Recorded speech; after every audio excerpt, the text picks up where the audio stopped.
The word is getting out about this scam with the international student program, and now Ottawa is deciding they are going to make some changes.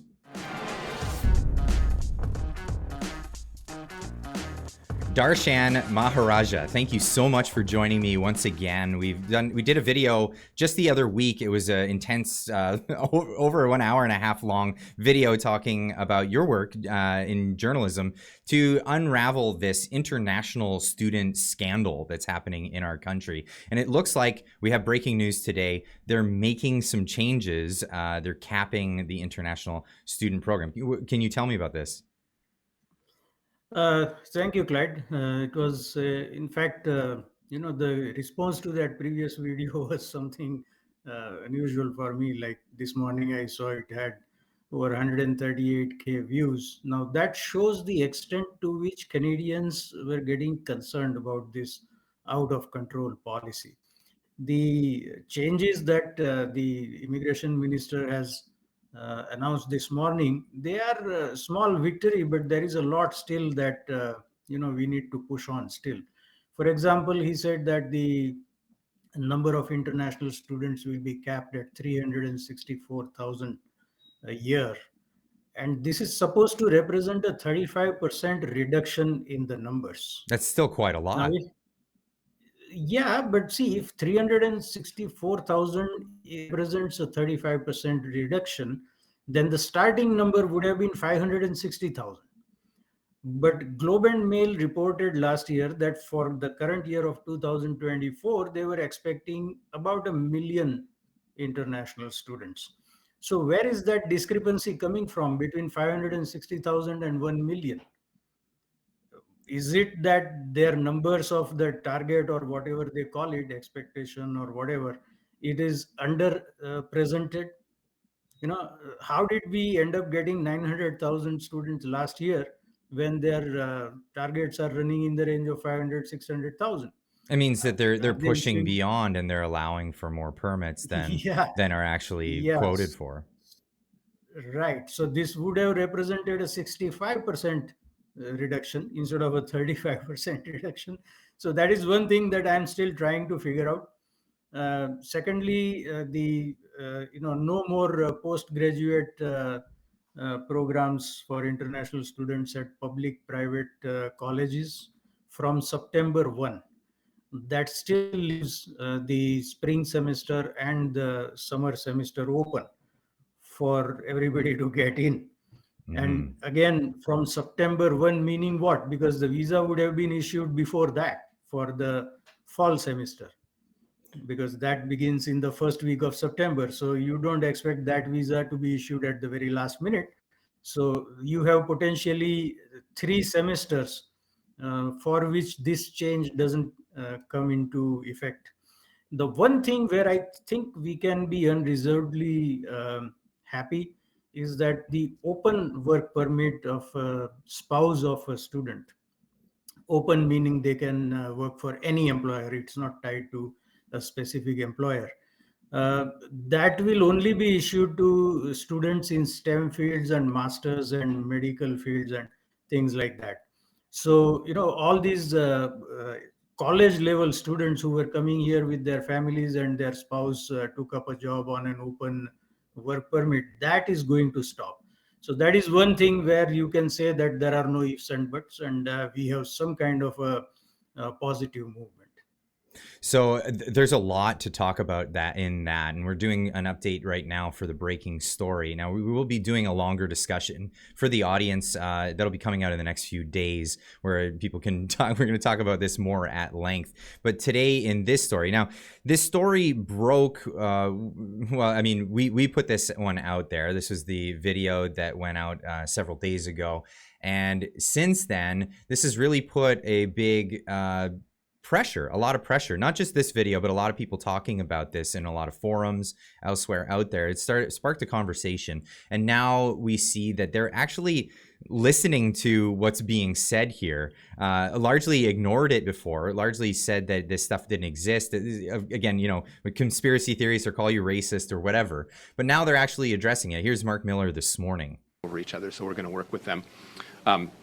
If we get it wrong, we'll fix it with them, and if they get it wrong, we'll be talking about that as well. But we want to coordinate our activities because it is an area of shared jurisdiction. And when it comes to making sure that these institutions are actually what they say they are and not sort of fly-by-night operations and backdoor entries into Canada, that's something that that provinces have a huge role.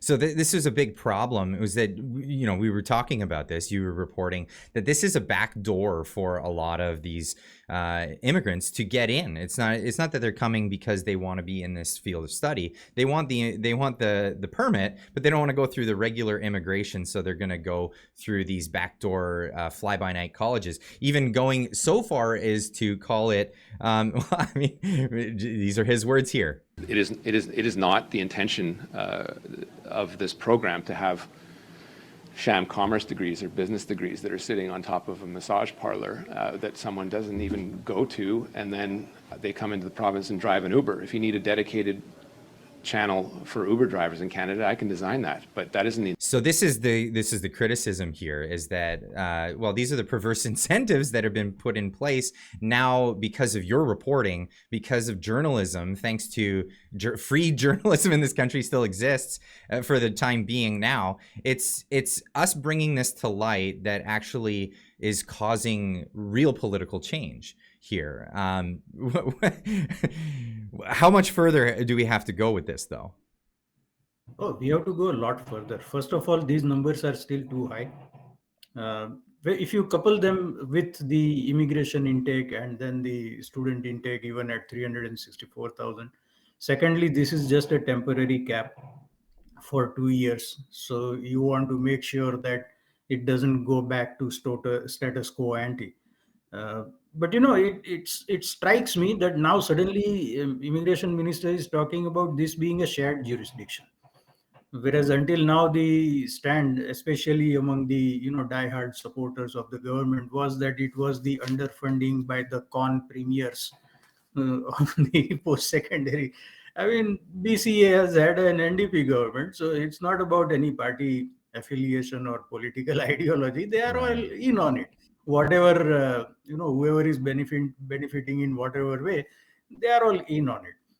And secondly, the college on top of that massage parlor, that was posted on Twitter by somebody else, and then I shared that tweet. But how does it reach that point? Yeah, where how do we you get have to this colleges level? operating above massage parlors and you have not taken action? It's only because of, as you said, independent journalism, and I'm only a small part of this, let me be perfectly honest here. And a lot of the information that I put online was provided by others. There was, they don't want to come into the limelight. They just want to give me the information because they know that this guy is not going to hold back. Once he verifies that the information makes sense, then he'll put it online. So they were feeding me information. So it is basically citizen journalism, you can say, at that point. It's the citizen journalism that has created this pressure on the government to act. And that is, I think, a very big lesson to learn from this. If MSM wants to retain its credibility, because until recently, like what was it, couple of days ago, Toronto Star was publishing articles saying don't make international students into villains because of this. Well, nobody was doing that. We were concerned about policy. We weren't trying to make it about racism or whatever, right? So it's a lesson for them that they need to get a handle on how not to shy away from reporting uncomfortable truths. Well, what I found most interesting about our conversation, and again, I'll leave a link in the description so people can watch that full 1 hour and a half video talking about that, was actually the real concern for these immigrants. It really is a huge concern because they're putting them into a bad position, and this is really out of the concern for everyone involved here. There are some bad actors that are making hand over fist money in this industry of bringing these immigrants in here on false hope. And now that we're actually making headway here, it seems like a bit of a case of whack-a-mole. catch this from your Twitter this morning. Mark, we need cheap labor. Miller announcing a sharp cut to international students intake immediately after signed an agreement with the Punjab province of Pakistan to bring more workers from there. So a new cheap source of labor, clever, sinister, but clever. But here's the story. Punjab government and Canada reached formal agreement to increase worker employment opportunities.